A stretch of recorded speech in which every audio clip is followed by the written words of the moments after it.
these visual aids, lectures and sermons. Yes, are your particular delusions described in the writings which preface the law? Before the law, there stands a guard. A man comes from the country seeking admittance to the law, but the guard cannot admit. Le centenaire du décès de Kafka et la republication dans une nouvelle édition et traduction chez Folio Gallimard d'un de ses plus fameux romans, il s'agit du fameux roman Les Procès, nous donne l'occasion de parler d'une célèbre adaptation cinématographique du dit roman, c'est-à-dire Le Procès d'Orson Welles, réalisé en 1962. Ce film, 5 ans après La Soif du Mal, dont nous avons eu l'occasion de parler lors d'une précédente vidéo, était de nouveau une aventure cinématographique.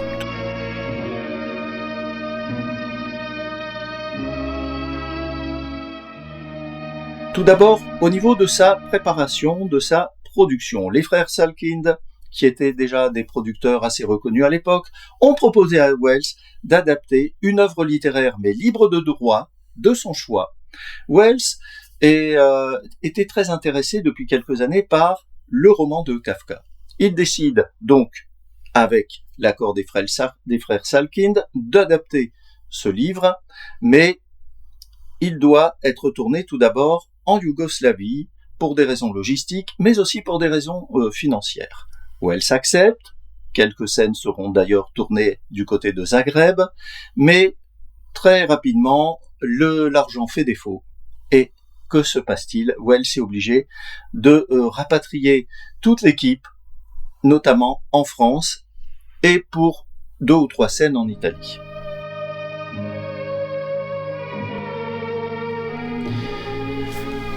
Installé à l'hôtel Meurice, à Paris, Welles cherche à trouver un lieu adéquat pour tourner les 85% du film qu'il reste désormais à faire, à effectuer en ce qui concerne ce film.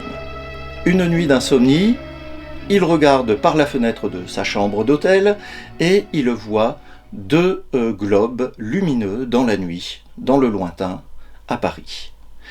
Il emprunte un taxi, nous sommes 4 heures du matin, et il se retrouve face aux 2 horloges d'une gare désaffectée, la gare d'Orsay. Il décide donc de prendre place pour tourner le film en quasi-intégralité dans cette gare d'Orsay.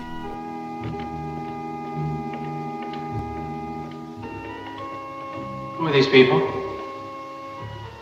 The accused.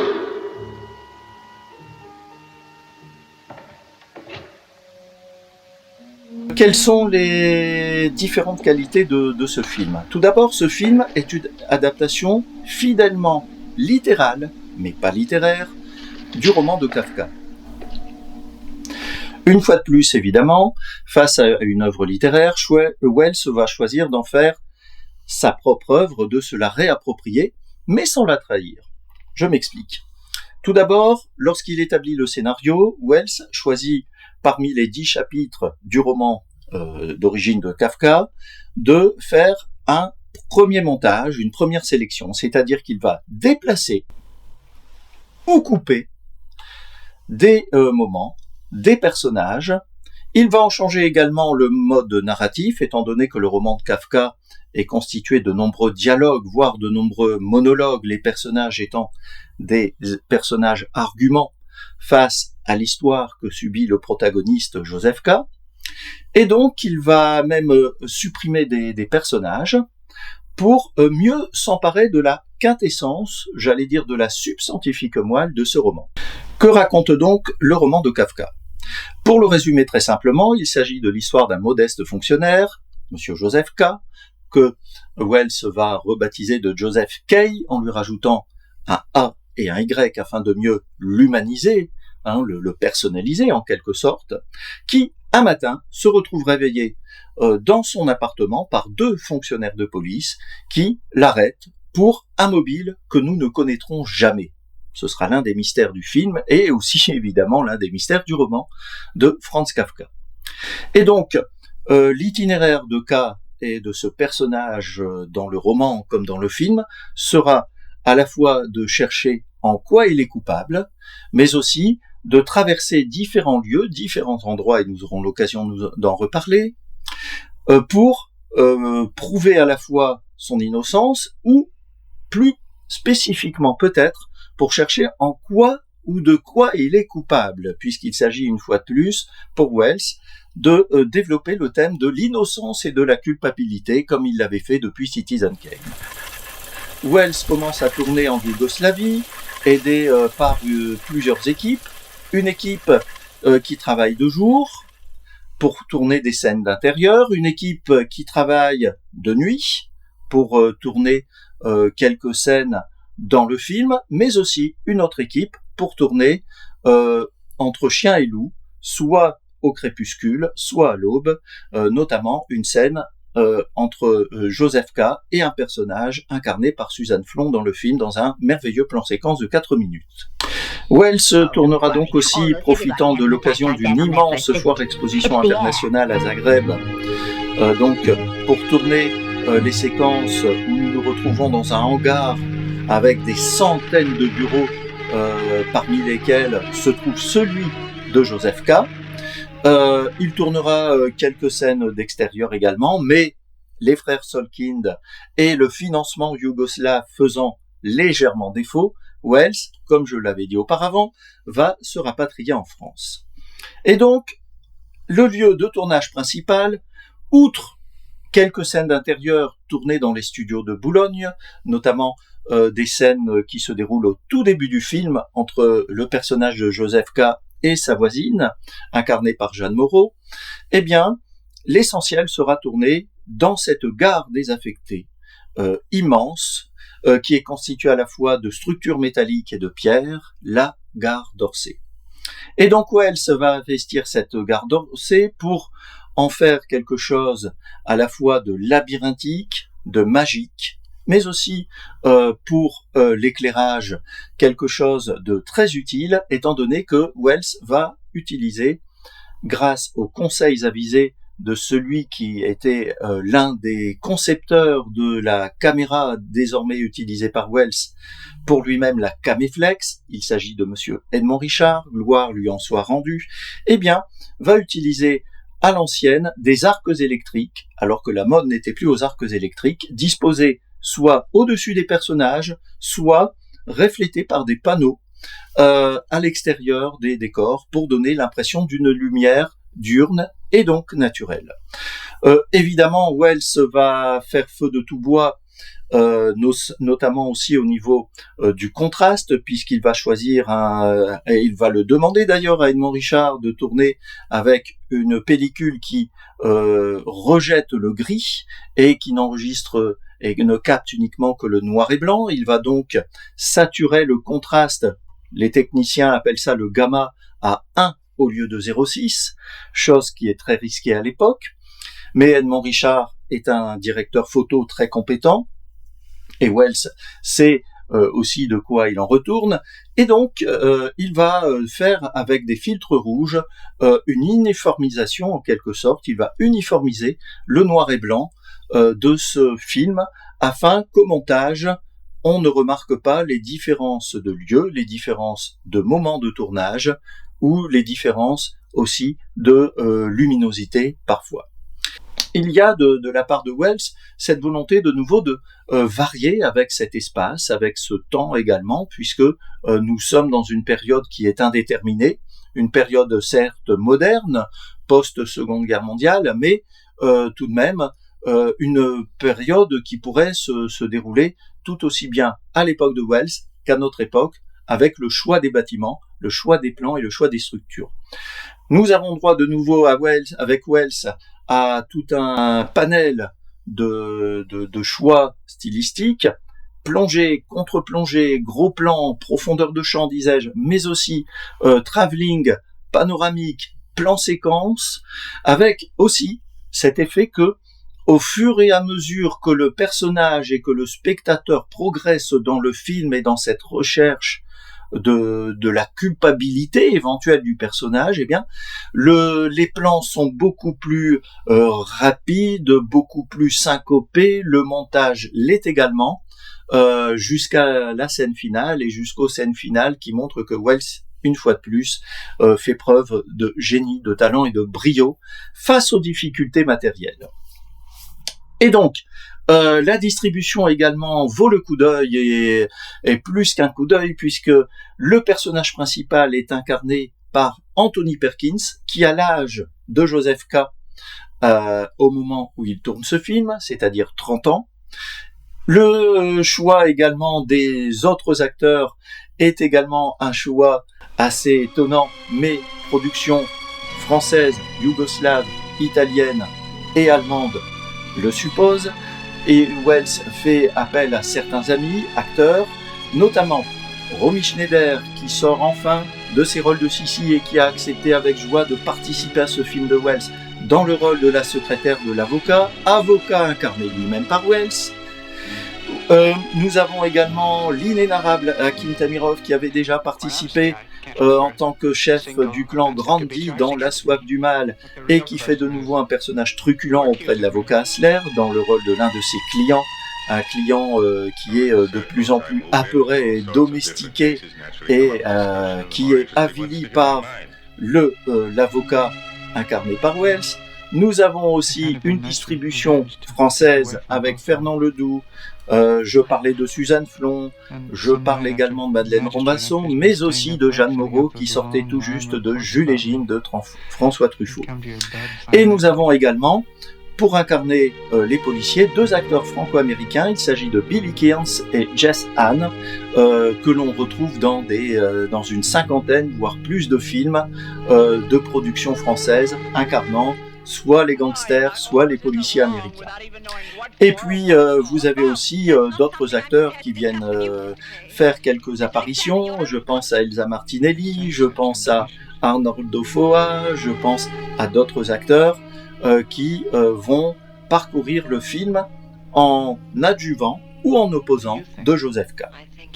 Et donc, ce qui est intéressant aussi, c'est évidemment le montage, puisque à propos du montage, Welles a voulu se faciliter la tâche au niveau de tous les éléments que j'ai déjà cités, et donc il y a parfois, vous aurez l'occasion de voir, des faux raccords, mais je pense que la politique de Welles était que le faux raccord devenait un raccord en lui-même par rapport au roman de Kafka, qui est un roman basé sur le labyrinthe, un roman basé sur le puzzle, un roman basé sur l'énigme, un roman basé sur la disparité des êtres et des choses, mais qui se réunissent dans un maître mot qui est la loi, qui est il faut se conformer à la loi en quelque sorte. Il a décidé aussi, par souci de nouveau d'uniformité, uniformité verbale, la loi est un verbe et donc le verbe doit être unique, dans un sens, j'allais dire mythique ou religieux ou juridique en quelque sorte, eh bien Welles a doublé, nous le savons, environ une bonne douzaine d'acteurs masculins, sauf Perkins naturellement. Et donc dans la version internationale, il a été doublé en français par cet excellent comédien de théâtre, de télévision, mais aussi trop rarement de cinéma, connu également pour des doublages. Il s'agissait de Jean Topard. Et donc Welles a décidé de faire ce doublage étonnamment, et il est parfois très difficile de distinguer ce qui est de la voix de l'acteur de ce qui est la voix de Welles. Il a même doublé celui qui va incarner l'un des derniers personnages du film lorsque K rentre dans une église pour avoir une explication, du moins sinon rationnelle, du moins rassurante spirituellement. Il s'agit de Michel Lonsdale en langue française, qui va donc incarner le rôle du prêtre. Et nous ne, personnellement, pouvons pas distinguer la voix d'origine de Michel Lonsdale de celle doublée par Welles. Et donc, il y a aussi dans ce film quelque chose d'assez exceptionnel, puisque le film commence par un prologue tourné par Claire Parker et monsieur Alexeyev. Il s'agit d'une parabole de Kafka que nous trouvons dans l'avant-dernier chapitre du procès, mais qui va paraître sous forme de nouvelle autonome. Il s'agit de la parabole de la loi. Et cette parabole de la loi, que je ne vous indique pas, à vous de regarder le film et de lire aussi le roman, dans son chapitre 9 notamment, eh bien, c'est en fait tourné sur un écran avec des têtes d'épingle. Le processus est de trouer un écran vierge assez grand avec des têtes d'épingle, ensuite d'y employer une lumière rase, une lumière de biais, pour faire figurer des dessins, d'accord, des dessins qui ressemblent un peu à une vieille pellicule et qui permettent de développer par le dessin, par l'illustration, la voix off qui nous raconte dès le prologue du film ce qu'est la loi selon Kafka et la parabole, l'apologue pourrions-nous dire aussi de la loi selon le roman Le procès et son auteur Joseph Kafka.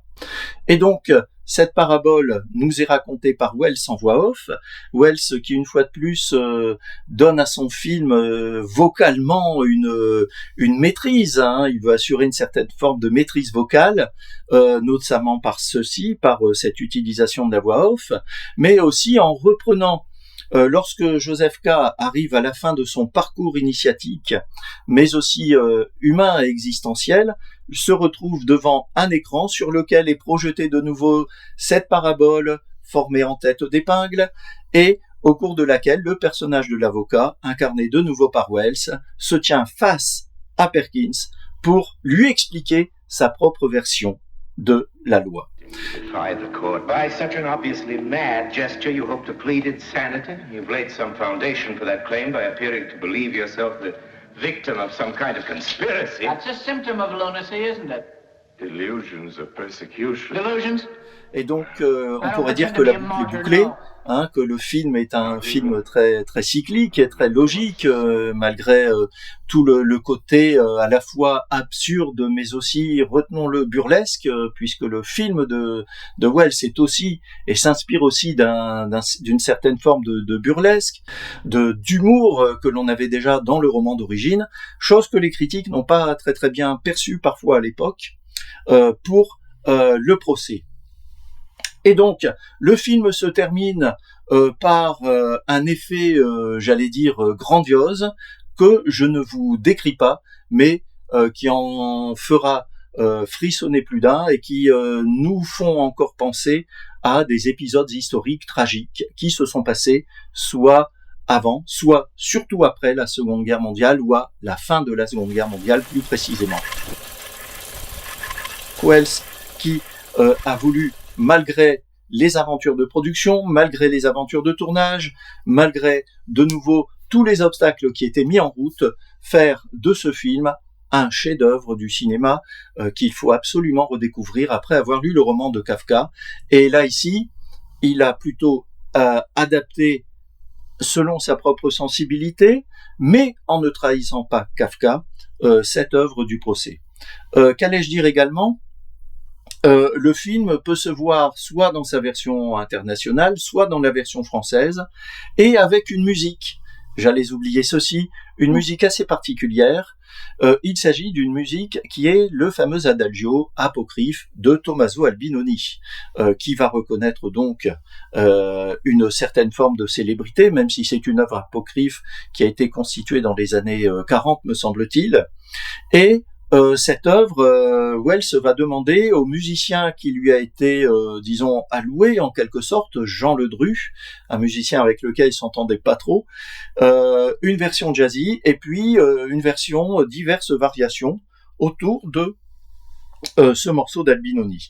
Et Welles, face à ces 40 minutes de musique possible, va en faire une sélection, comme au montage, comme au tournage. Il va ajouter, il va prélever, il va couper, il va remonter, pour en faire environ 60 à 70 minutes de bande sonore dans le film, et une bande sonore qui est, ma foi, très très bien utilisée, soit en harmonie, soit en osmose, ou soit aussi, puisque l'esprit du film et du roman initial le veulent, en contrepoint par rapport à ce qui nous est proposé à l'image. Donc, film sur film hybride, film labyrinthe, film qui est un univers mental, film qui s'est adapté littéralement, sans le trahir, le roman de Kafka. Le procès est donc une œuvre à voir, à découvrir, et qui nous permet de voir aussi comment, face à certains éléments matériels, face à certains désagréments, Welles peut, encore une fois, parvenir à faire quelque chose d'excellent.